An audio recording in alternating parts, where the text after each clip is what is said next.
കർത്താവിൻ്റെ പരിശുദ്ധമുള്ള നാമത്തിനായി സ്തോത്രം ചെയ്യുന്നു.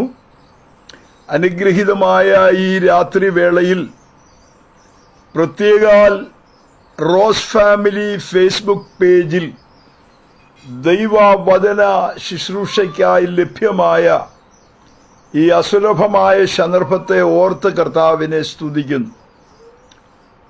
നിരന്തരമായി നടന്നുവരുന്ന അനുഗ്രഹിക്കപ്പെട്ട ശുശ്രൂഷകൾ റോസ് ഫാമിലിയോടുള്ള ബന്ധത്തിൽ വാട്സപ്പ് ഗ്രൂപ്പിലായി ഫേസ്ബുക്ക് പേജിലായി തുടർമാനം കർത്തൃദാസന്മാരിലൂടെ നടത്തപ്പെടുന്നത് ഓർത്ത് ഞാൻ ദൈവത്തെ സ്തുതിക്കുകയും വിശിഷ്യ ഇതിന്റെ ചീഫ് അഡ്മിനായിരിക്കുന്ന കർത്തൃദാസി റോസ്ലിൻ സിസ്റ്ററോട് നന്ദി അറിയിക്കുകയും ചെയ്യുന്നു.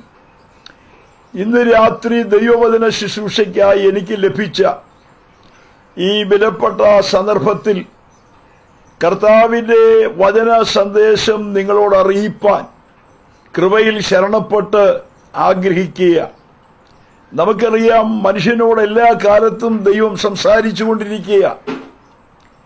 ദൈവത്തിന്റെ സന്ദേശം വിവിധ നിലകളിൽ, വിവിധ സാഹചര്യങ്ങളിൽ, വിവിധ അനുഭവങ്ങളിലൂടെ തന്റെ ദാസന്മാരിലൂടെ, പരിശുദ്ധാത്മാവിലൂടെ വളരെ ശക്തമായി സംസാരിക്കുന്ന ഒരു കാലയളവാണ് ഈ കാലയളവ്. ഒന്നുകൂടെ പറഞ്ഞാൽ, ദൈവവചനത്തിന്റെ നിത്യസത്യങ്ങൾ അത് തനതായ നിലയിൽ നമ്മുടെ കൺമുൻപിൽ നിറവേറപ്പെട്ടുകൊണ്ടിരിക്കുന്ന, ഒന്നുകൂടെ പറഞ്ഞാൽ ഇന്നലകളിലെ പ്രസംഗങ്ങൾ മുഴുവൻ പൂർത്തീകരിക്കപ്പെട്ടുകൊണ്ടിരിക്കുന്ന, ഒന്നുകൂടെ പറഞ്ഞാൽ കർത്താവിന്റെ വരവിന്റെ കാൽപര്യമാറ്റം വാതുക്കൽ കേട്ടുകൊണ്ടിരിക്കുന്ന ദിനങ്ങളാണ് ഈ ദിനങ്ങൾ എന്നുള്ളത് നമുക്ക് ദൈവവചനം പഠിക്കുമ്പോൾ വ്യക്തമായി മനസ്സിലാക്കുവാനായിട്ട് കഴിയും. ഒരു സമയങ്ങളിൽ ആളുകൾ പറഞ്ഞത്, ഉപദേശിമാർക്ക് വേറെ പണിയൊന്നുമില്ലാഞ്ഞിട്ട് ഇങ്ങനെ വയറ്റിപ്പഴപ്പിന്റെ മാർഗവുമായി ഇങ്ങനെ ഇറങ്ങിയിരിക്കുക. നാളുകളായി ഞങ്ങൾ പരസ്യങ്ങൾ നടത്തുന്നവരാ, അതുകൊണ്ട് അറിയാൻ കഴിഞ്ഞിട്ടുണ്ട്. ഒത്തിരി ആളുകൾ സ്തോത്രം ആ നിലകളിലൊക്കെ കളിയാക്കാറുണ്ട്. ഒരിക്കൽ ഞങ്ങൾ ഒരു ജംഗ്ഷനിൽ പ്രസംഗിക്കാൻ ചെന്നപ്പോൾ ഒരു മാന്യനായ മനുഷ്യൻ കാറിൽ വന്നു, ഇറങ്ങി ഞങ്ങളുടെ അടുക്കൽ വന്നിട്ട് അദ്ദേഹം അവിടെ നിന്ന് 3-4 പേരുടെ നടുവിൽ വെച്ച് ഞങ്ങളെ കളിയാക്കി. ഞാൻ പ്രസംഗിച്ചുകൊണ്ടിരിക്കുകയാണ്. അദ്ദേഹം പറഞ്ഞു, വയറ്റിപ്പഴപ്പിന്റെ പരിപാടിയാണ്, ഉപദേശിക്ക് ഇന്ന് രാത്രി കഞ്ഞി കുടിക്കാൻ മാർഗമില്ലാഞ്ഞിട്ട് ഇത് പ്രസംഗിച്ചിട്ട് വേണം കാര്യങ്ങൾ നടക്കാൻ. ഞാൻ മൈക്ക് പ്രസംഗിച്ചുകൊണ്ടിരിക്കുന്ന ഇടയിലാണെങ്കിലും ഇത് എന്റെ ശ്രദ്ധയിൽപ്പെട്ടു. കാരണം ആ ജംഗ്ഷനിലുള്ള മുഴുവൻ ആളുകളുമായി നമുക്ക് നല്ല ബന്ധമുള്ളത് കൊണ്ട് ഞാൻ പറഞ്ഞു, സാറിന് ഒരു ചായയുടെ മുടക്ക് പോലുമില്ല, ഈ വഴി വന്നു, ഇത് കേട്ടു അങ്ങ് പോകുന്നു, ഇതുവരെ എനിക്കൊരു ചായ പോലും മേടിച്ചു തന്നിട്ടില്ല. പിന്നെ വയറ്റിപ്പഴപ്പിന്റെ മാർഗമാണെന്നും പറഞ്ഞ് കളിയാക്കിയിട്ട് ഒരു കാര്യവുമില്ല എന്ന് പറഞ്ഞപ്പോൾ അദ്ദേഹം കാറെ കയറി കടന്നു കളഞ്ഞു. ഞാൻ പറഞ്ഞത്, ഒരു പൈസ പോലും അവർക്ക് മുടക്കില്ല, പിന്നെ ഒന്ന് കളിയാക്കിയാൽ ഒരു സന്തോഷം. അങ്ങനെയൊക്കെ കളിയാക്കിയ ഒരു കാലമുണ്ടായിരുന്നു, സുവിശേഷത്തിനെതിര് പറഞ്ഞ കാലമുണ്ടായിരുന്നു. എന്നാൽ ഇന്ന് ജനത്തിന് ഒരു കാര്യം മനസ്സിലായി വരുന്നു, ഈ പറയുന്ന കാര്യങ്ങളെല്ലാം സത്യമാണ്. ദൈവവചനത്തിന്റെ മാറ്റമില്ലാത്ത സത്യങ്ങൾ അഭംഗുരം നിറവേറിക്കൊണ്ടിരിക്കുന്ന ഈ കാലയളവിനായി ഞാൻ ദൈവത്തെ സ്തുതിക്കുന്നു. അതുകൊണ്ടാണ് ഈ പുസ്തകം മാർവോട് ചേർത്ത് പിടിച്ച് സ്തോത്രം ചെയ്യുന്നത്, ഇതിനെ വളരെ സ്നേഹിക്കുന്നത്, ഇതിന്റെ പിൻപിലെ സത്യങ്ങൾക്ക് വേണ്ടി ജീവിതം അടിപണിയുന്നത്, എന്തും ഏതുമായി തീരുവാൻ ആയിരങ്ങൾ ഇതിന്റെ പുറകിലുള്ളത് ഓർത്ത് ഞാൻ ദൈവത്തെ സ്തുതിക്കുന്നു. ഒരു പാട്ടുകാരൻ പറഞ്ഞതുപോലെ, ആടിയുടെ പിൻപിൽ വെടിയുടെ മുൻപിൽ പതറുകയില്ല ഈ മാർഗം, അടിച്ചമർത്താൻ നോക്കും തോറും അടിക്കടി ഉയരും ഈ സുവിശേഷം. അടിച്ചമർത്താൻ കഴിയാത്ത ഒന്നാണിത്. ഒരു റബ്ബർ പന്ത് താഴേക്ക് എത്ര ആയത്തിലെറിയുമോ അത്രയും ശക്തിയോടെ ഉയരങ്ങളിലേക്ക് ഉയരുന്നത് പോലെ സുവിശേഷം എന്ന് പറയുന്നത് ശക്തിയോടെ ഉയർന്നുകൊണ്ടിരിക്കുകയാണ്. ആയിരങ്ങളെ രൂപപ്പെടുത്തിക്കൊണ്ടിരിക്കുകയാണ്, ഹൃദയങ്ങളെ വ്യത്യാസപ്പെടുത്തിക്കൊണ്ടിരിക്കുകയാണ്. മാനസാന്തരത്തിലേക്ക് അനേകരെ അനേകരെ നയിച്ചുകൊണ്ടിരിക്കുകയാണ്.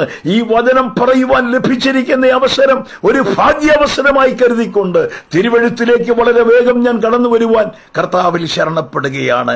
ആമേൻ. ഇന്ന് രാത്രി എന്റെ ഹൃദയത്തിൽ പരിശുദ്ധാത്മാവ് നൽകിയ ഒരു ചിന്ത വളരെ വേഗം നിങ്ങളുടെ മുൻപിൽ കൊണ്ടുവരുവാൻ കർത്താവിൽ ശരണപ്പെടുന്നു. അതിനാധാരമായി ഞാൻ ആദ്യം വായിക്കുന്ന വാക്യം യിരെമ്യാ പ്രവചനം അതിന്റെ 8-ാം അധ്യായം 7-ാം വാക്യമാണ്. വളരെ ശ്രദ്ധയോടെ കേൾക്കുക. ആകാശത്തിലെ പെരുഞ്ഞാറ തന്റെ കാലമറിയുന്നു, കുറുമ്പ്രാവും ഈവൽ പക്ഷിയും കൊക്കും മടങ്ങിവരവിന്റെ സമയം അനുസരിക്കുന്നു. എന്റെ ജനമോ യഹോവയുടെ ന്യായം അറിയുന്നില്ല. നാം ഇന്നായിരിക്കുന്ന നമ്മുടെ കാലത്തെക്കുറിച്ച് അറിയുക, അതാണ് എൻ്റെ ചിന്ത. നാം ആയിരിക്കുന്ന ഈ കാലയളവിനെ കുറിച്ച് നാം ഒന്ന് മനസ്സിലാക്കുക. പ്രവാചകൻ പറയുകയാണ്, ഇവിടെ വായിക്കുന്നല്ലോ, പെരുഞ്ഞാറയും അതിന്റെ കാലമറിയാം, കുറുമ്പ്രാവും ഈവൽ പക്ഷിക്കും അതിന്റെ സമയം എന്ത് ചെയ്യാം, മടങ്ങിവരവിന്റെ സമയം അറിയാം. പക്ഷെ എന്റെ ജനമോ അതറിയുന്നില്ല. ഇന്ന് രാത്രി നമുക്കറിയാം, ദേശാടന പക്ഷികളായ ഈ പക്ഷികളെ കുറിച്ച് പഠിക്കുമ്പോൾ സവിസ്താരമായി ഞാൻ വിസ്തരിക്കുന്നില്ല. ഒരു പ്രത്യേക സീസണിൽ ഇവ അന്യ സ്ഥലങ്ങളിലേക്ക് പറന്നു പോകും. 1000 മൈലുകൾ താണ്ടി മറ്റൊരു രാജ്യത്ത് ചെന്ന് അവിടെ പാർത്തിട്ട് ആ പ്രത്യേക സീസൺ കഴിയുമ്പോൾ അത് തിരികെ വരുന്ന കാഴ്ച നമുക്ക് കാണുവാനായിട്ട് കഴിയും. അതിനെക്കുറിച്ച് പഠിക്കുന്ന പക്ഷികളുടെ ശാസ്ത്രജ്ഞന്മാർ പഠിപ്പിക്കുന്ന പാഠങ്ങൾ ഒത്തിരിയുണ്ട്. അവർ പറയുന്നത്, ഈ പ്രത്യേക സമയമാകുമ്പോൾ ഇതിന്റെ യാത്രയെക്കുറിച്ച് ആരും പറയണ്ട, അതിന് കൃത്യ ടൈം അറിയാം. ഞാനിതിനെ ഇംഗ്ലീഷിൽ വായിച്ചപ്പോൾ അപ്പോയിന്റഡ് ടൈം എന്നൊരു പദം ഇംഗ്ലീഷ് ബൈബിളിൽ രേഖപ്പെടുത്തിയിട്ടുണ്ട്. ഇതിനു വേണ്ടി നിയമിക്കപ്പെട്ട കാലത്തെക്കുറിച്ച് അതിനറിയാം. ആ സീസൺ ആകുമ്പോൾ അതെന്ത് ചെയ്യുക, പറന്നു പോകുക. എവിടെയാ? 1000 മൈലുകൾ താണ്ടി മറ്റൊരു രാജ്യത്തേക്ക് പോകുക. ചിലപ്പോൾ ഇവിടെ നല്ല ശീതകാലമാകുമ്പോൾ ഇവിടെ പാർക്കുവാൻ കഴിയാത്ത ചില പക്ഷികളുണ്ട്. ആ പക്ഷികളെല്ലാം ഇവിടുന്ന് പറന്നുയർന്ന് ആ നിലകളിൽ നിന്ന് വസിക്കുവാൻ കഴിയുന്ന രാജ്യങ്ങളിലേക്ക് പോകും. എന്നാൽ ശീതകാലം മാറിക്കഴിയുമ്പോൾ അതെല്ലാം മടങ്ങി വരും. ഇവിടെ വായിക്കുന്നല്ലോ, മടങ്ങി വരവിന്റെ കാലം അറിയുന്നു, എന്റെ ജനമോ അറിയുന്നില്ല.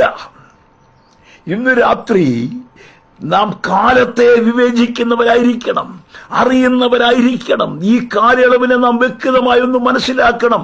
അതിനുവേണ്ടിയാണ് ഇന്ന് രാത്രി ഒരല്പസമയം ഞാൻ ദൈവവചനത്തിൽ നിന്ന് നിങ്ങളോട് സംസാരിക്കുന്നത്. ദേശാടന പക്ഷികൾ എന്ന് പറഞ്ഞാൽ ദൈവം സൃഷ്ടിച്ച പക്ഷികളെ കുറിച്ച്, ഇഴജന്തുക്കളെ കുറിച്ചൊക്കെ വിശുദ്ധ ബൈബിളിൽ രേഖപ്പെടുത്തിയിട്ടുണ്ട്.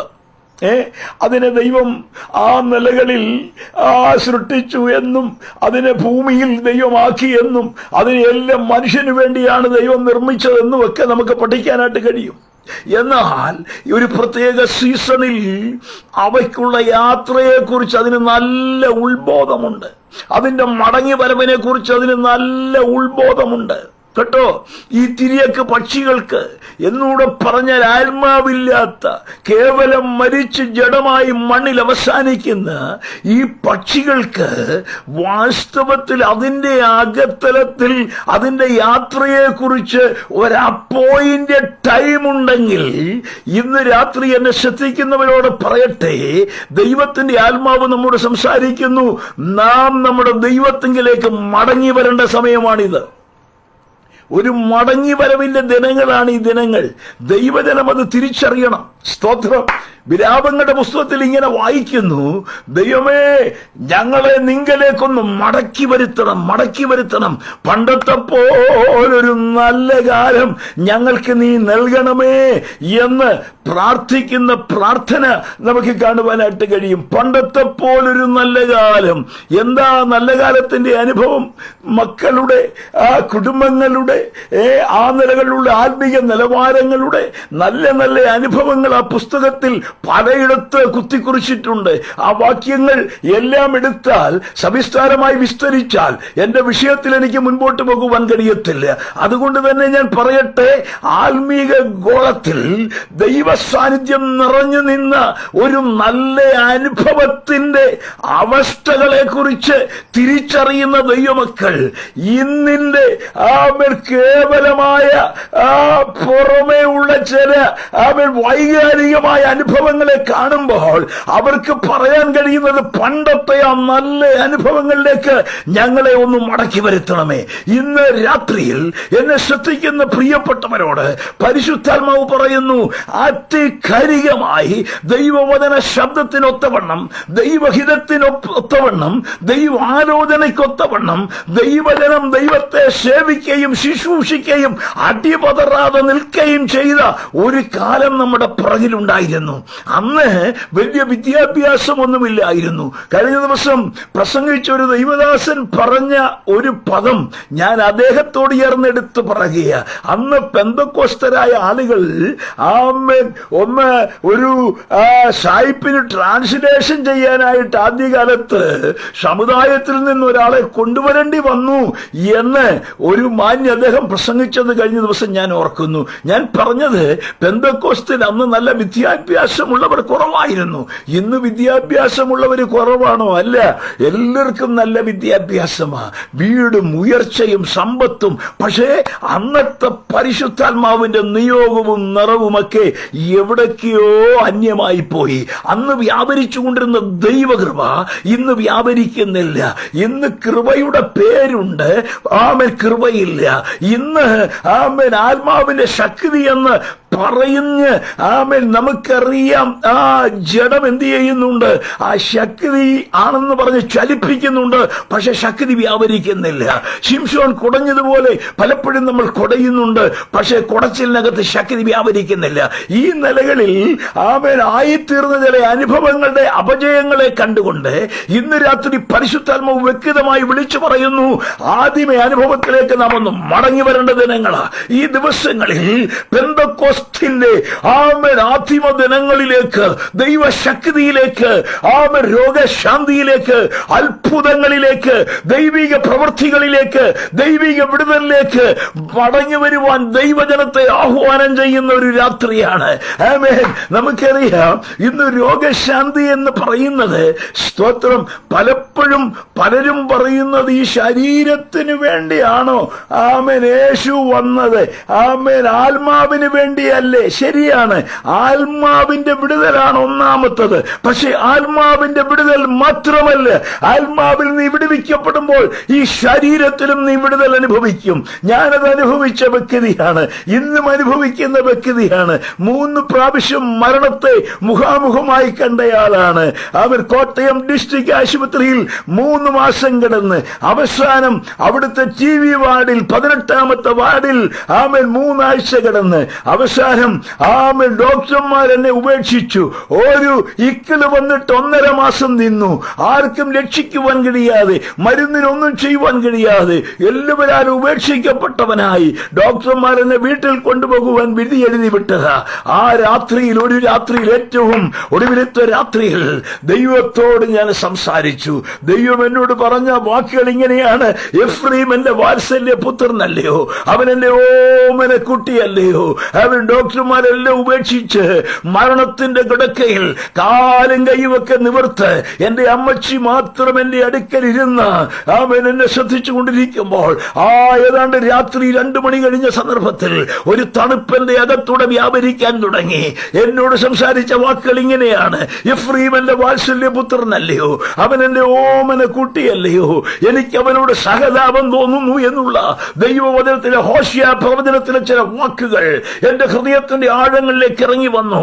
എനിക്കറിയാം, ഒരു തണുപ്പെന്നിൽ വ്യാപരിക്കുന്ന പോലെ എനിക്ക് മനസ്സിലായി. നിങ്ങൾക്കറിയാമോ, ശരീരം മുഴുവൻ നീര് വെച്ച് ബോധഹീനനായി. പുറമേ എനിക്കറിയാം ആരൊക്കെയാ വരുന്നത്, ആരൊക്കെയാ എന്നെ കാണുന്നത് എന്നൊക്കെ എനിക്കറിയാം. എങ്കിലും അകത്ത് ഉത്ബോധമില്ല.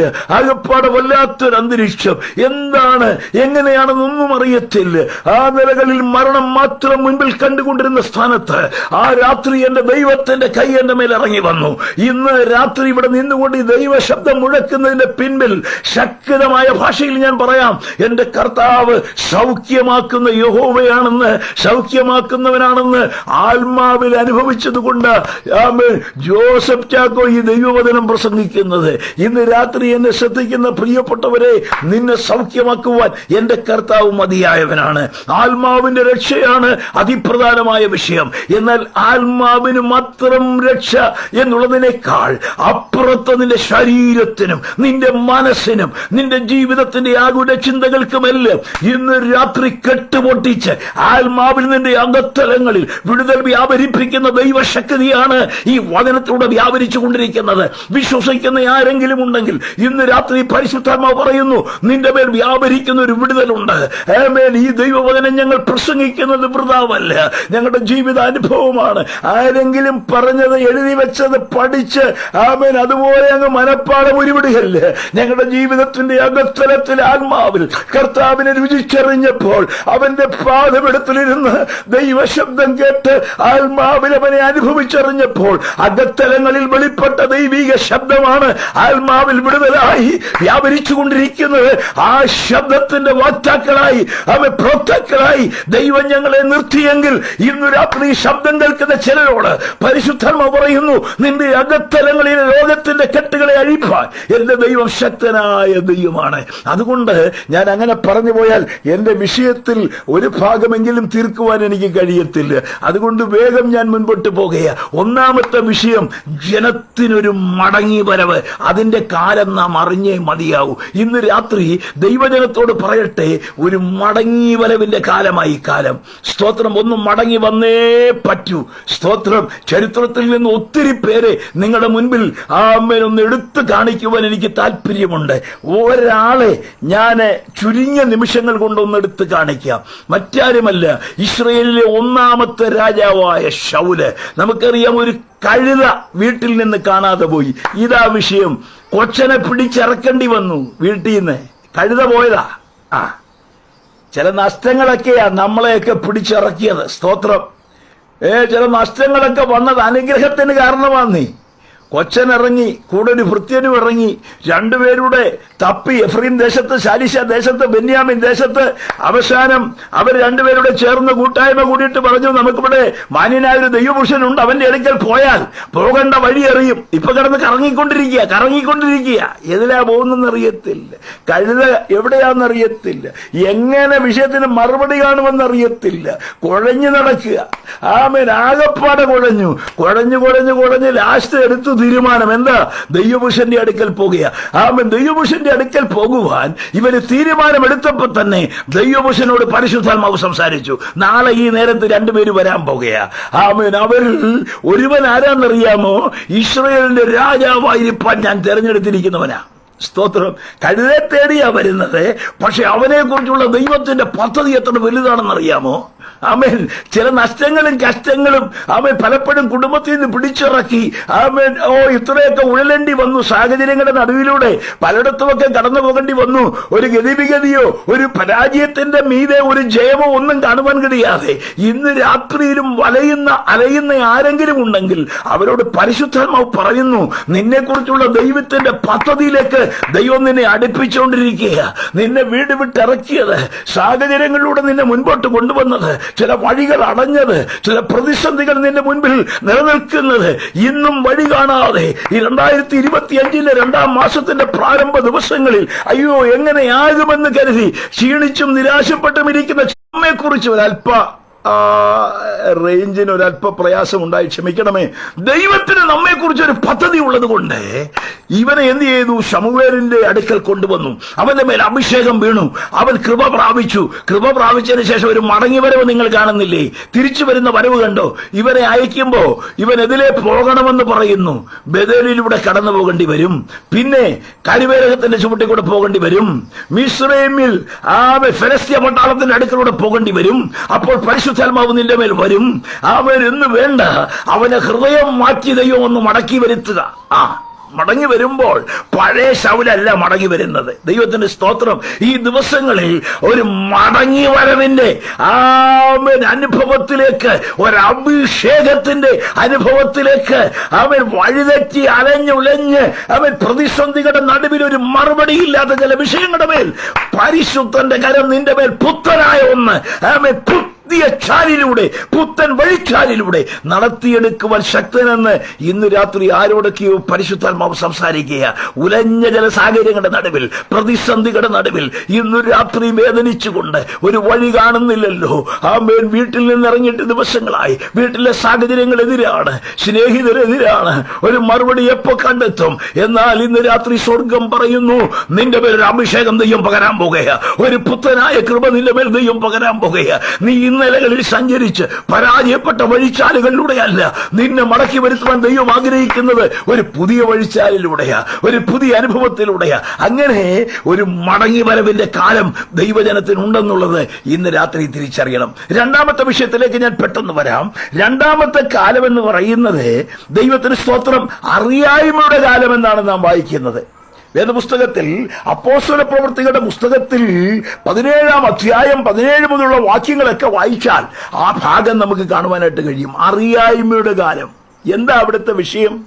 നമുക്കറിയാം, അപ്പോസ്തലനായ പൗലൂസ് പ്രത്യേകിച്ച് തന്റെ മിഷണറി യാത്രയോടുള്ള ബന്ധത്തിൽ ഏതൻസിൽ, പ്രത്യേകിച്ച് അഥേനയിൽ വന്ന ഒരു ചിത്രമാണ് നമുക്കവിടെ കാണുവാൻ കഴിയുന്നത്. ഞാൻ പറഞ്ഞല്ലോ, സവിസ്താരമായി വിസ്തരിക്കുവാൻ എന്റെ മുൻപിൽ സമയം പോരാ. ശ്രദ്ധിക്കണം. ഏതൻസിലെ അരയോപക കുന്നെന്ന് പറയുന്ന മാഴ്സ് ഹില്ലെന്ന് പറയും, അതിന്റെ മുകളിലെ അപ്പോസ്തലനായ പൗലൂസിന്റെ പ്രസംഗം നമുക്ക് വ്യക്തമായി അവിടെ പഠിക്കാനായിട്ട് കഴിയും. നമുക്കറിയാം, അഥേന എന്ന് പറയുന്ന സ്ഥലത്തെ കുറിച്ച് പഠിച്ചാൽ പ്ലേറ്റോ, സോക്രട്ടീസ്, അരിസ്റ്റോട്ടിൽ തുടങ്ങിയ തത്വജ്ഞാനികളുടെ നാടാണ് അഥേന എന്നുള്ളത് നമുക്കറിയാം. അനവധി തത്വജ്ഞാനികളുടെ പിറന്ന ഗേഹം എന്ന് പറഞ്ഞാൽ മനുഷ്യരുടെ മധ്യാഹ്ന വേളയിൽ അവൻ മനുഷ്യനെ സംബന്ധിച്ചിടത്തോളം അവൻ മനസ്സിലാക്കിയിരിക്കേണ്ട മാനസികമായ അവന്റെ ഹൃദയതലങ്ങളിൽ അവൻ എത്തിച്ചേരേണ്ട ചില തത്വചിന്തകളെ ലോകത്തിന് കാട്ടിക്കൊടുത്ത ഉന്നതന്മാർ പിറവിയെടുത്ത സ്ഥലമാണ് ഏതൻസ് എന്ന് പറയുന്നത്. സവിസ്താരമായി ഇപ്പൊ വിസ്തരിക്കുന്നില്ല. ഈ അഥേനയിൽ പൗലൂസ് വന്നു. പൗലൂസ് വന്നപ്പോൾ അവിടെ കണ്ടത് എന്താണെന്നറിയാമോ? മുഴുവൻ ബിംബങ്ങളെ കൊണ്ട് നിറഞ്ഞിരിക്കുക. വിഗ്രഹങ്ങളാ, മുഴുവൻ വിഗ്രഹങ്ങളാ. ഈ വിഗ്രഹങ്ങളെ എല്ലാം പൗലൂസ് ഒന്ന് ചുറ്റി നടന്ന് കണ്ടു. ചെറുതും വലുതും, വലിയ വിഗ്രഹങ്ങളും കുട്ടി വിഗ്രഹങ്ങളും ഒക്കെ ഉണ്ട്, പലതുമുണ്ട്. അങ്ങനെ നോക്കിയപ്പോൾ ഒരു വിഗ്രഹത്തിന്റെ അടുക്കൽ എഴുതിയിരിക്കുന്നു അജ്ഞാതദേവൻ എന്ന് പറഞ്ഞാൽ ദൈവങ്ങളിൽ ഒത്തിരി പേരുള്ള ദൈവങ്ങളുണ്ട്. പക്ഷെ ഏതെങ്കിലും ദൈവം, പേരറിയാത്ത ദൈവം ഉണ്ടെങ്കിൽ അതിനും ഇരുന്നോട്ടെ ഒന്നെന്ന് പറഞ്ഞ് അവരെ വെച്ചിരിക്കുന്ന ആ ദേവനെ പൗലൂസ് കണ്ടു. അതിനെ കണ്ടപ്പോ പൗലൂസിന്റെ അകത്തല ഒന്ന് കത്തിയിട്ട് പൗലൂസ് ഈ മാഴ്സ് ഹിൽ എന്ന് പറയുന്ന ഈ അരയോപക കുന്നിൽ നിന്നുകൊണ്ട് പ്രസംഗിച്ച പ്രസംഗമാണ് നമുക്കവിടെ കാണുവാനായിട്ട് കഴിയുന്നത്. പ്രത്യേകം ശ്രദ്ധിച്ച് പഠിക്കുക. അതിനെക്കുറിച്ച് പഠിക്കാൻ ഒത്തിരി കാര്യങ്ങളുണ്ട്. പൗലൂസ് പ്രസംഗിക്കുമ്പോൾ താൻ പറയുകയാണ്, ആമേൻ, മനുഷ്യജാതിയെ മുഴുവൻ ഒരുത്തനിൽ നിന്നാണ് ദൈവം എന്ത് ചെയ്തിരിക്കുന്നത്? ഉണ്ടാക്കിയിരിക്കുന്നത് എന്ന് പറഞ്ഞാൽ മാനവജാതി ഒരപ്പന്റെ മക്കളാണ്. കണ്ടോ? ഇത് പഠിപ്പിക്കുന്ന പുസ്തകമാണ് ദൈവത്തിന്റെ വചനം. ഇന്ന് കിടന്ന് കളിക്കുന്ന കളിയാന്തരം കണ്ടില്ലേ? ജാതി കോമരങ്ങൾ ഉറഞ്ഞു തുള്ളി അന്യോന്യം ചെയ്യുന്ന വ്യക്തിഹത്യകൾ പോരാ, തമ്മിലടി എന്ന് വേണ്ട വർഗീയ വൈരങ്ങൾ ശക്തിയോടുകൂടെ ജാതി കോമരങ്ങൾ ഇന്ന് പന്താടുന്ന അന്യോന്യം കുത്തിക്കൊല്ലുന്ന തകർക്കുന്ന കാഴ്ച കാണുന്നില്ലേ? ആമേൻ. ഞാൻ ഇന്ന ജാതി, ഇന്ന ജാതി, ഇത് ഇന്നതാണ്, ഇന്നതാണെന്നൊക്കെ പറഞ്ഞ അന്യോന്യം ജാതി കോമരങ്ങളിൽ നിന്ന് ഉറഞ്ഞു തുള്ളുന്ന ഒരു കാലമാണ്. മനുഷ്യനൊക്കെ വളർന്നൊക്കെ ശരിയാ, വിദ്യാഭ്യാസമൊക്കെ കൂടി, പക്ഷേ ജാതീയതയുടെ അങ്ങേ അറ്റത്ത് നിന്ന് മനുഷ്യൻ മാറിക്കൊണ്ടിരിക്കുക. പോട്ടെ, അതിനെക്കുറിച്ച് ഞാനിപ്പോ വിശദീകരിക്കുന്നില്ല. എന്നാൽ ഒരു കാര്യം വിശുദ്ധ ബൈബിൾ പഠിപ്പിക്കുന്നു. ശ്രദ്ധിക്കണമേ, 26-ാമത്തെ വാക്യത്തിലുണ്ട്. അപ്പോസ്തല പ്രവൃത്തി 17-ാം അധ്യായം 26-ാം വാക്യം നിങ്ങൾ വായിച്ചാൽ മതി. ഒരു ബ്ലഡിൽ നിന്നാണ് മാനവജാതിയെ ദൈവം ഉണ്ടാക്കിയത്. ഹൈന്ദവനും മുസ്ലിമും അവൻ സ്തോത്രം ക്രിസ്ത്യാനിയും ശവരാഷ്ട്രനും സിഖുകാരനും എല്ലാ മനുഷ്യരും ഒരു രക്തത്തിൽ നിന്നുണ്ടായതാ.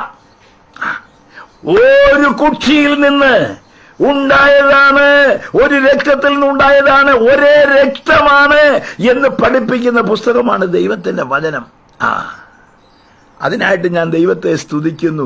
ഇത് പലരായി, പല തട്ടിത്തിരിച്ച്, പല മതങ്ങളായി, പല ജാതിയായി, ഉപജാതികളായി, എത്രയോ എത്രയോ കാര്യങ്ങളാണ് ഇവിടെ നടന്നുകൊണ്ടിരിക്കുന്നത്. പക്ഷെ ദൈവവചനം പഠിപ്പിക്കുന്നു നാം എല്ലാം ഒന്നാ. അതിനായിട്ട് ഞാൻ ദൈവത്തെ സ്തുതിക്കുന്നു. ആമേൻ.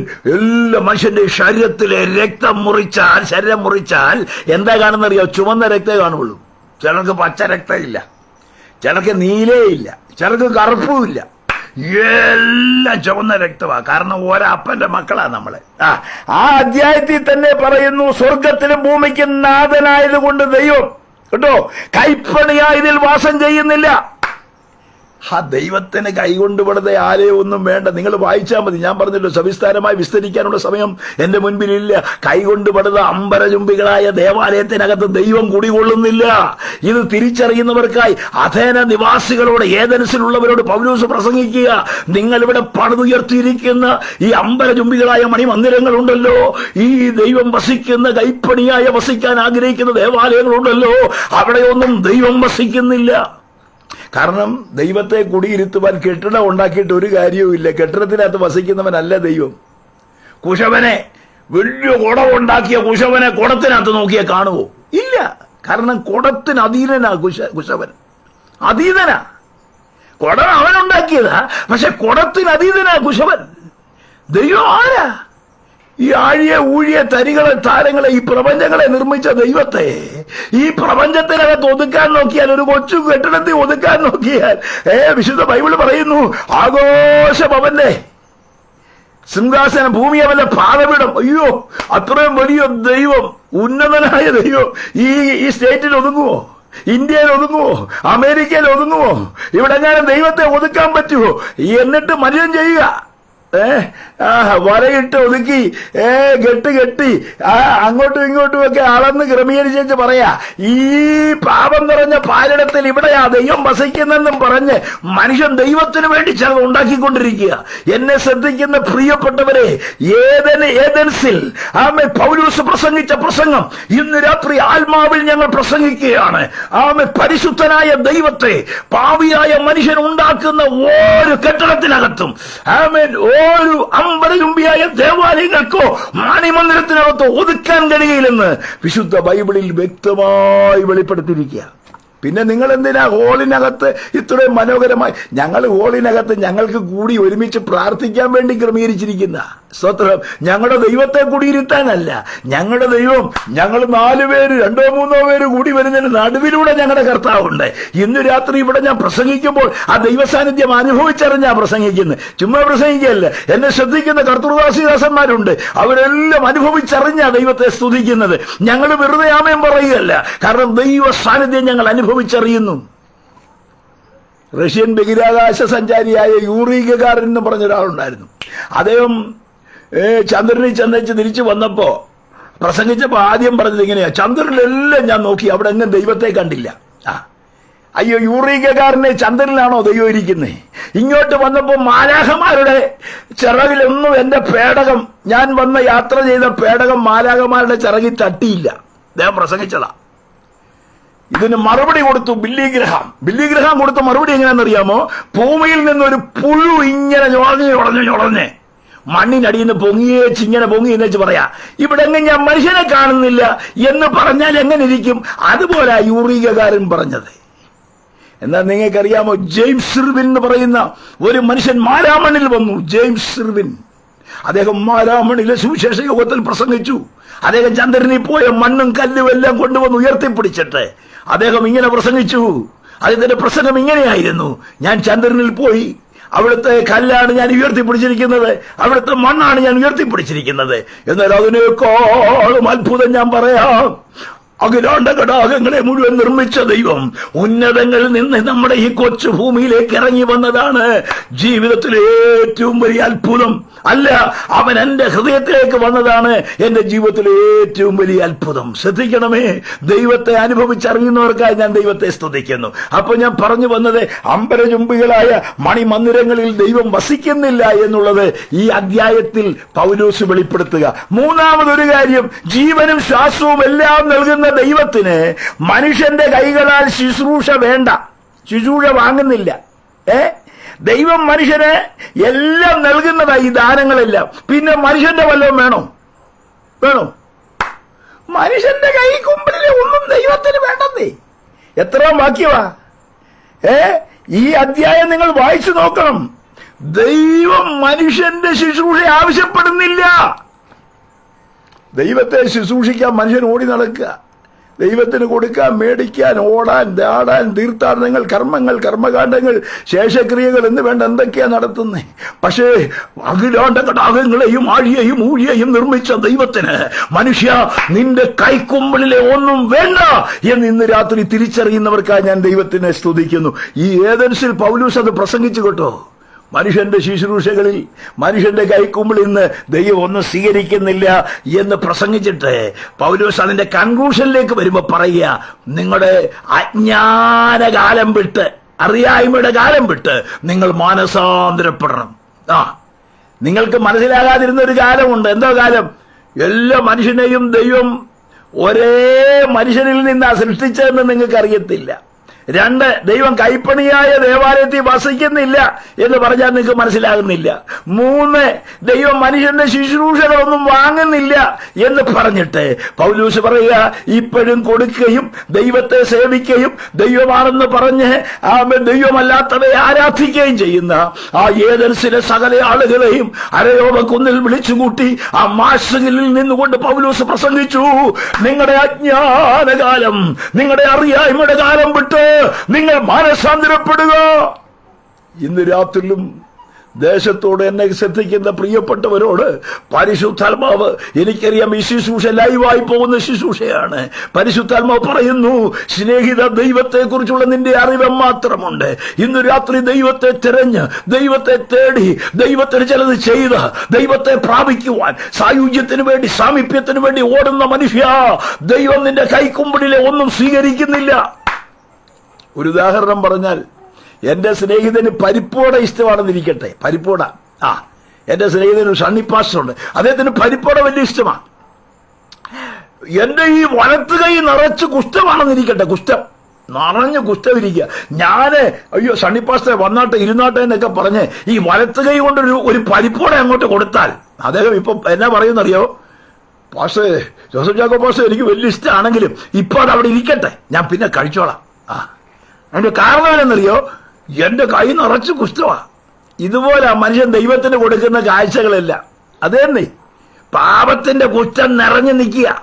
അതെ, അതിനകത്തുനിന്ന് പരിപ്പോടെ കർത്താവിന് ഇഷ്ടമാണ്. ഇഷ്ടത്തിന് കുഴപ്പമൊന്നുമില്ല, നീ കൊടുക്കുന്നതൊക്കെ കർത്താവ് മേടിച്ചോളും. പക്ഷെ പാപത്തിന്റെ ശക്തിക്കകത്ത് നീ കുടുങ്ങിക്കിടക്കുക. ദൈവം വെറുക്കുന്ന പാപമാണ് നിന്റെ അകത്ത് കുടികൊള്ളുന്നത്. മദ്യവും മയക്കുമരുന്നും പാപസ്വഭാവങ്ങളും അതിന്റെ ശക്തികളുമൊക്കെ നിന്നെ ശക്തിയോടുകൂടെ മതിച്ചിട്ട് മാനസാന്തരമില്ലാതെ ദൈവഹിതത്തിന് വിപരീതമായി പ്രവർത്തിക്കുന്ന നിന്റെ കൈക്കുമ്പിളിൽ നിന്ന് ദൈവത്തിന്, പരിശുദ്ധനായ ദൈവത്തിന് പാപിയുടെ ഒന്നും വേണ്ട എന്ന് പഠിപ്പിക്കുന്ന പുസ്തകമാണ് വിശുദ്ധ ബൈബിൾ. അപ്പൊ എന്തോ വേണം? ഒന്ന്, നിന്റെ അകം കഴുകണം. എങ്ങനെ? എടാ, കഴുകാൻ പറ്റിയ നദി എവിടാ ഉള്ളത്? ഒറ്റ നദിയേ ഉള്ളൂ. പുത്രനായ യേശുവിന്റെ രക്തം സകല പാപവും പോക്കി നമ്മെ ശുദ്ധീകരിക്കുന്നു. ഇവിടുത്തെ ഒരു ചാരവെള്ളം കൊണ്ടോ, ഇവിടുത്തെ ഒരു ക്ഷാരവെള്ളം കൊണ്ടോ, ഇവിടുത്തെ ഒരു നദിയിലെ വെള്ളം കൊണ്ടോ, ഇവിടുത്തെ കുളത്തിലെ വെള്ളം കൊണ്ടോ, ഇവിടുത്തെ സോപ്പ് കൊണ്ടോ, ഇവിടുത്തെ ഏതൊക്കെ നിലയിലുള്ള കർമ്മപദ്ധതികൾ കൊണ്ടോ നമ്മുടെ പാപത്തെ കഴുകാൻ പറ്റത്തില്ല. ഇതെല്ലാം പുറമേ തൂക്കാം കേട്ടോ, മണപ്പിക്കാം, തൂത്തുകൂട്ടാം. കാരണം ഇതെല്ലാം തൂക്കുന്നത് പുറത്താ, പക്ഷെ പാപമകത്ത. വിലക്കപ്പെട്ട കനിയുടെ എസൻസ് ബ്ലഡിലാ കുടികൊണ്ടത്. അതുകൊണ്ടാണ് രക്തം ചൊരിഞ്ഞിട്ടല്ലാതെ വിമോചനമില്ലെന്ന് പറഞ്ഞത്. രക്തം ചൊരിഞ്ഞിട്ടല്ലാതെ വിമോചനമില്ല. അതുകൊണ്ടാണ് യേശു രക്തം ചൊരിയേണ്ടി വന്നത്. പാപം രക്തത്തിലാണ് കുടികൊള്ളുന്നത്. അതുകൊണ്ടാണ് മാനവജാതിക്ക് വേണ്ടി രക്തം ചൊരിയേണ്ടി വന്നത്. ഇന്നും പുറമേയുള്ള തൂക്കലും കഴുകലും കർമ്മങ്ങളും കർമ്മകാണ്ഡങ്ങളും കൊണ്ട് ദൈവത്തെ പ്രസാദിപ്പിക്കാൻ ഒരുങ്ങുന്ന ആരെങ്കിലും ഞങ്ങളെ ശ്രദ്ധിക്കുന്നെങ്കിൽ പരിശുദ്ധാത്മാവ് നിന്നോട് പറയുന്നു, സാധ്യമല്ല. ദൈവത്തെ പ്രസാദിപ്പിക്കാൻ സാധ്യമല്ല. കാരണം പുറമെയുള്ള കഴുകലല്ല ദൈവത്തിന് ആവശ്യം. നിന്റെ ആന്തരിക ഹൃദയതലങ്ങളിൽ കുടികൊള്ളുന്ന പാപത്തിന്റെ ശക്തിയെ കഴുകി മാറ്റി നിന്റെ ജീവിതം ദൈവോന്മുഖമാക്കി തീർക്കേണ്ടതിന് പരിശുദ്ധാത്മാവ് നിന്നെ മാടി വിളിക്കുക. യഥാർത്ഥ സത്യം തിരിച്ചറിയണം. ദൈവവചന സത്യം തിരിച്ചറിയണം. ഇന്നും രക്തത്തിൽ കുടികൊള്ളുന്ന പാപം തനതായ ശക്തിയോടുകൂടെ പണം വിടർത്തി അവൻ ആടിക്കൊണ്ടിരിക്കുക. അതിന്റെ ശക്തിയോടുകൂടെ അത് പ്രവർത്തിച്ചു കൊണ്ടിരിക്കുക. കുടുംബ ബന്ധങ്ങൾ തകർന്നുകൊണ്ടിരിക്കുക. ബന്ധനങ്ങളായി മാറിക്കൊണ്ടിരിക്കുക. ജീവിതം തകർച്ചയിലേക്ക് വഴി മാറിക്കൊണ്ടിരിക്കുന്നു. എന്നാൽ ഇതിന്റെ നടുവിൽ സ്നേഹവാനായ ദൈവത്തിന്റെ കരം ഇന്ന് രാത്രിയും ചിലരെ മാടി വിളിച്ചുകൊണ്ടിരിക്കുക. അതുകൊണ്ടാണ് ഞങ്ങൾ ശക്തമായി ഈ വചനം പ്രസംഗിച്ചുകൊണ്ടിരിക്കുന്നത്. അറിയായ്മയുടെ കാലം, നീ അറിയാത്തത് ചെയ്ത് ദൈവത്തെ പ്രസാദിപ്പിക്കാൻ ഓടിക്കൊണ്ട് ജീവിതത്തിൽ കടന്നു പോകുന്ന പാന്താവ് വിട്ട് ഒന്ന് മടങ്ങി വരേണ്ട രാത്രിയായത്. അതുകൊണ്ട് തന്നെ നിന്റെ അറിയായ്മയുടെ കാലങ്ങളെ വിടുക. ദൈവത്തിന്റെ ആത്മാവ് നേരായ പാന്താവിലേക്ക് നിന്നെ നയിക്കട്ടെ. മൂന്നാമതൊരു കാര്യം കൂടെ പെട്ടെന്ന് പറഞ്ഞ് എന്റെ വാക്കുകൾക്ക് വിരാമം കുറിക്കാം. മൂന്നാമത്തെ ചിന്ത ഇതാണ്. ലൂക്കോസിന്റെ സുവിശേഷം 19-ാം അധ്യായം 41 മുതലുള്ള വാക്യങ്ങളുണ്ട്. ഞാൻ വാക്യങ്ങൾ എടുത്തു വായിക്കുന്നില്ല. അവിടെ വായിക്കുന്നത് സമാധാനത്തിനായുള്ള സന്ദർശനത്തിന്റെ കാലമെന്ന. എന്റെ കർത്താവേ, നമുക്കറിയാം കഴുതപ്പുറത്ത് വന്നു. വെറുതെ വന്നതല്ല കഴുതപ്പുറത്ത്. ദീർഘനാളുകൾക്ക് മുൻപ് പ്രവാചകൻ സക്കറിയ പ്രവാചകൻ പ്രവചിച്ചതനുസരിച്ച യെരുശലേമിലേക്ക് കഴുതപ്പുറത്ത് വന്നത്. അങ്ങോട്ടെങ്ങും ഞാൻ കടക്കുന്നില്ല. പ്രവചനത്തിന്റെ നിവൃത്തി എന്ന വണ്ണമാ എന്റെ കർത്താവ് കഴുതപ്പുറത്ത് കയറി തന്റെ ജനത്തെ സന്ദർശിക്കുവാനായിട്ട് വന്നത്. കേട്ടോ, യെരുശലേമിലേക്ക് വന്നു. യെരുശലേമേ, യെരുശലേമേ, കോഴി തന്റെ കുഞ്ഞുങ്ങളെ ചിറകിൻ കീഴിൽ ചേർക്കുന്ന പോലെ നിങ്ങളെ എനിക്ക് ചേർക്കാൻ മനസ്സുണ്ട്. പക്ഷെ നിങ്ങൾക്ക് മനസ്സുണ്ടോ? അവര് പറഞ്ഞു, ഞങ്ങൾക്ക് വേണ്ട, ഞങ്ങൾക്ക് അങ്ങേ വേണ്ട, ഞങ്ങൾക്ക് ബറബാസിനെ മതി. യേശുവിനെ വേണ്ടെന്ന് പറയുന്ന ഒരു കൂട്ടം ആളുകൾ, യേശുവിനെ തള്ളുന്ന ഒരു കൂട്ടം ആളുകൾ സ്നേഹത്തിന്റെ കരങ്ങളുമായി അടുത്തു വന്ന് അവരെ ആശ്ലേഷിക്കുവാൻ കടന്നു വരുമ്പോ അവര് പറയാ ഞങ്ങൾക്ക് വേണ്ടെന്ന്. ഇന്നും അങ്ങനല്ലേ?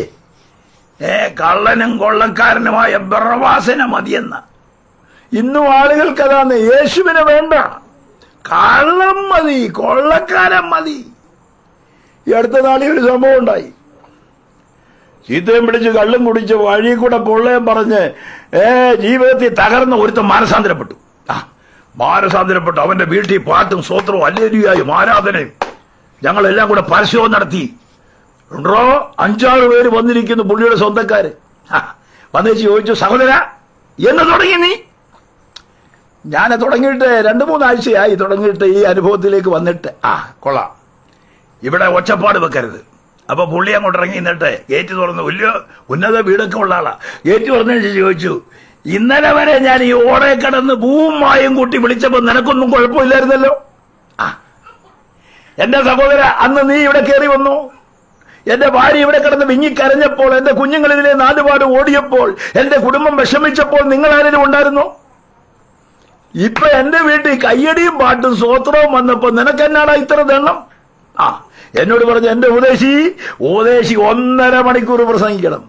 ഞാൻ 2 മണിക്കൂറും പ്രസംഗിച്ചു. സ്തോത്രം. അതിന്റെ കാരണം എന്നാന്നറിയാമോ? ഇവന്റെ ജീവിതത്തിൽ വന്ന മാറ്റമാണ്. അപ്പൊ നോക്കണേ, ഇവൻ മാനസാന്തരപ്പെട്ട് കള്ളു കുടിച്ചത് ദേശത്ത് തോന്നിയവാസമായിട്ട് നടന്നു കഴിഞ്ഞപ്പോ ഒരു കുഴപ്പമില്ല. ഇവനും കിട്ടുമല്ലോ ഒരു കുപ്പി. ഇങ്ങനെ കുടിക്കുമ്പോ ഒരു കുപ്പി ഇവനും കിട്ടും. എന്ത് സന്തോഷമാണെന്നറിയോ? ഈള പറഞ്ഞ് വെള്ളവും കുടിച്ച് നിഘണ്ടുമില്ലാത്തവൻ പറഞ്ഞ് തല്ലും ഉണ്ടാക്കി വഴക്കും ഉണ്ടാക്കി വീട്ടിൽ കിടന്ന് ഭാര്യയും മക്കളും കിടന്ന് വിഷമിക്കുക. എന്നാൽ മാനസാന്തരപ്പെട്ട് കഴിഞ്ഞപ്പോൾ അവരുടെ ചാർച്ചക്കാര് തന്നെ ചെല്ല് പറയാ, ഇവിടെ ഈ ഒച്ചപ്പാടൊക്കത്തില്ല. പുള്ളി പറഞ്ഞു, ഞാൻ ഇവിടെ ഒച്ച വെക്കും. കാരണം ഇന്നലെ വരെ പൂവുമായും കൂട്ടി വിളിച്ച ഞാൻ ഇന്ന് യേശുവിന്റെ പൈതല. എനിക്ക് ദേശത്തോടൊരു ദൂത് പറയാനുണ്ട്. ഞാൻ എന്തിനാ ഇത് പറഞ്ഞെന്ന് ചോദിച്ചാൽ, സ്തോത്രം, വിടുതലും പ്രാപിച്ച് ദൈവകൃപയൊക്കെ പ്രാപിച്ച് സന്തോഷത്തോടെ സ്തോത്രം ചെയ്ത് ദൈവത്തെ ആരാധിക്കാൻ തുടങ്ങുമ്പോൾ നാട്ടുകാർക്കെല്ലാം വലിയ സന്തോഷം കാണത്തില്ല. പലരും നാട്ടുകാരെ പ്രസാദിപ്പിക്കാനാണ് നിൽക്കുന്നത്. ഉദ്ദേശി നിങ്ങൾ പ്രസംഗിക്കുന്ന നൂലൊക്കെ ഞങ്ങൾക്ക് അറിയാം, നല്ല വചനമാ, നല്ല ആലോചനയാ. പക്ഷെ ഞങ്ങൾ വരാത്തതിനെന്നറിയോ? ഞങ്ങളുടെ കൊച്ചമ്മ, ഞങ്ങളുടെ അമ്മാവനെ, അദ്ദേഹം പള്ളിയിലെ ഇന്നാരാന്നേ, അങ്ങേര് അറിഞ്ഞു കഴിഞ്ഞാലേ അമ്മാവനും അമ്മാച്ചനും ഒക്കെ അറിഞ്ഞു കഴിഞ്ഞാൽ ഇച്ചിരി കുഴപ്പമാ. അതുകൊണ്ട് യേശുവിനെ ഞങ്ങൾക്ക് വേണം. അപ്പൊ തന്നെ ഞങ്ങൾ പള്ളിക്കകത്തും നിൽക്കുക, യേശുവിന് വേണം. അപ്പൊ തന്നെ അതും കൂടി ഇരിക്കട്ടെ, ആ ദൈവം കൂടി ഇരിക്കട്ടെ. ഈ ദൈവത്തെയും ആ ദൈവത്തെയും എല്ലാം കൂടെ ഒന്നിച്ചു വെച്ച് കൊണ്ടുപോവുക. യേശുവിനെ വേണം, അതും വേണം. എന്റെ സ്നേഹിത, അങ്ങനത്തെ ഒരു യേശു ഇല്ല. യേശുവിനെ സേവിക്കാൻ ഇറങ്ങിയാൽ യേശു ആരാണെന്ന് തിരിച്ചറിഞ്ഞാൽ ബാക്കിയുള്ളതിനെയൊക്കെ വലിച്ചെറിഞ്ഞ് സത്യവും സത്യവുമായ യേശുവിന്റെ പാതാവിനെ, ആ പാന്താവുകളെ പിന്തുടരുവാൻ ദൈവം നമുക്കിടയാക്കി തീർക്കും. ആ സത്യങ്ങളിലേക്കാണ് ഇന്ന് രാത്രി പരിശുദ്ധാത്മാവ് വിരൽ ചൂണ്ടുന്നത്. ദൈവത്തിന് സ്തോത്രം. ഈ യേശുവിന്റെ യെരൂശലേമിലേക്കുള്ള വരവ് കണ്ടോ? ആമേൻ. കഴുതപ്പുറത്ത് വരികയാ. ആമേൻ. കഴുത്തൊടിക്കേണ്ട കഴുതയാ. വാക്യങ്ങളൊന്നും എടുക്കുന്നില്ല. അതിന് പകരം ഒരു ആടറുക്കപ്പെട്ടു കേട്ടോ. ആടറുക്കപ്പെട്ടു പോയത് കൊണ്ടായി കഴുത രക്ഷപ്പെട്ടത്. കാട്ടുകഴുതയെ അഴിച്ചുവിട്ടവനാർ. ഇന്ന് രാത്രി പറയാം, കഴുതകളായ നമ്മെ ദൈവപുത്രൻ വാഹനമേറിയതിന്റെ കാരണം എന്താണെന്നറിയാമോ? നമുക്ക് വേണ്ടി ഒരു കുഞ്ഞാട് കഴുത്തൊടിയപ്പെട്ടു. അത് മറ്റെങ്ങുമല്ല, കാൽവറിയില്ല. ആ ദൈവ കുഞ്ഞാടിന്റെ കഴുത്ത് കാൽവറിയിൽ ഒടിയപ്പെട്ടത് കൊണ്ട് ഈ കഴുത വീണ്ടെടുക്കപ്പെട്ടു. സംഖ്യാപുസ്തകത്തിലും പുറപ്പാട് പുസ്തകത്തിലും ഒക്കെ ചേർത്ത് പഠിച്ചാൽ കഴുതയെ വീണ്ടെടുക്കുവാൻ ഒരു കുഞ്ഞാടിനെ വില കൊടുക്കണം. കുഞ്ഞാട് നമ്മുടെ ദൈവപുത്രന്. ആ ദൈവപുത്രൻ വില കൊടുത്തത് കൊണ്ടാ ഈ കഴുതയ്ക്ക് സ്വാതന്ത്ര്യം കിട്ടിയത്. കഴുതയിൽ യേശു വാഹനമേറിയത്. യേശു വരികയാ. വന്നേച്ച യെരൂശലേമിനെ കണ്ടു, യെരൂശലേമിനെ നോക്കി, അതിനെക്കുറിച്ച് കരഞ്ഞു. ഞാൻ വിശദീകരിക്കുന്നില്ല. നിന്റെ സമാധാനത്തിനായുള്ളൂ നീ മറിഞ്ഞിരുന്നെങ്കിൽ കൊള്ളായിരുന്നു. എന്നാൽ നിന്റെ കണ്ണിന് മറഞ്ഞിരിക്കുന്നു. നിന്റെ സന്ദർശനകാലം നീ അറിയാഞ്ഞത് കൊണ്ട് വാടകോരി നിനക്കുള്ളതിനെയും നിന്നെയും തള്ളിയിട്ട് നിങ്ങൾ കല്ലിൽ മേൽക്കൽ ശേഷിക്കാത്ത കാലം വരുന്നു. നിനക്കറിയാമോ, ഇത് പറഞ്ഞത് AD 30 പറഞ്ഞത്. എന്നാൽ സംഭവിച്ചത് AD 70 തന്നെ തീത്തോസ് കൈസർ എന്ന് പറയുന്ന ആ റോമൻ സൈന്യാധിപൻ യെരൂശലേമിനെ വളഞ്ഞ് സംഭവിച്ച സംഭവം ചരിത്രം രേഖപ്പെടുത്തിയിട്ടുണ്ട്. കുതിരയുടെ കടിവാളോളം രക്തം ഒഴുകി കേട്ടോ. ആയിരക്കണക്കിന് ആളുകളുടെ രക്തം കേട്ടോ. യെരൂശലേം എന്ന് പറയുന്ന ആ ദേശത്തെ വളഞ്ഞിട്ട് പുറത്തോട്ട് പോയി ഒരാഹാരം പോലും കഴിക്കാതെ യെരൂശലേംകാരി മറിയയുടെ ചരിത്രം ഞാൻ കഴിഞ്ഞ ദിവസം വായിച്ചു. സ്വന്തം കുഞ്ഞിനെ 2 അമ്മമാര് ചേർന്ന് പിളർന്ന് കൊന്നു തിന്നു. ആവർത്തന പുസ്തകത്തിലുണ്ട്, നിങ്ങളുടെ കുഞ്ഞുങ്ങളെ നിങ്ങൾ തിന്നും. ദൈവവചനം വിട്ടുപോയാൽ, ദൈവപുത്രനെ ഏറ്റെടുക്കാതിരുന്നാൽ, സമാധാനത്തിന്റെ മാർഗത്തെ കൈവിട്ടാൽ എന്ത് സംഭവിച്ചു? കല്ലിന്മേൽ കല്ല് ശേഷിക്കാതെ എന്ന് പറഞ്ഞാൽ യെരൂശലേം ദേവാലയത്തിന്റെ അടിത്തറ ഉഴുതു കളഞ്ഞെന്നേ. റോമൻ സൈന്യാധിപൻ അതിന്റെ അടിയിൽ നിധിയുണ്ടെന്ന് ആരോ പറഞ്ഞു. അതുകൊണ്ട് എന്ത് ചെയ്തു? ആനയെ നിർത്തി അതിന്റെ അടിത്തറ ഉഴുതു, ഒരു കല്ല് പോലും ശേഷിക്കാതെ. എന്റെ കർത്താവ് പറഞ്ഞതുപോലെ സംഭവിച്ചു. സമാധാനത്തിന്റെ മാർഗം അവരുടെ അടുക്ക വന്നതാ കേട്ടോ.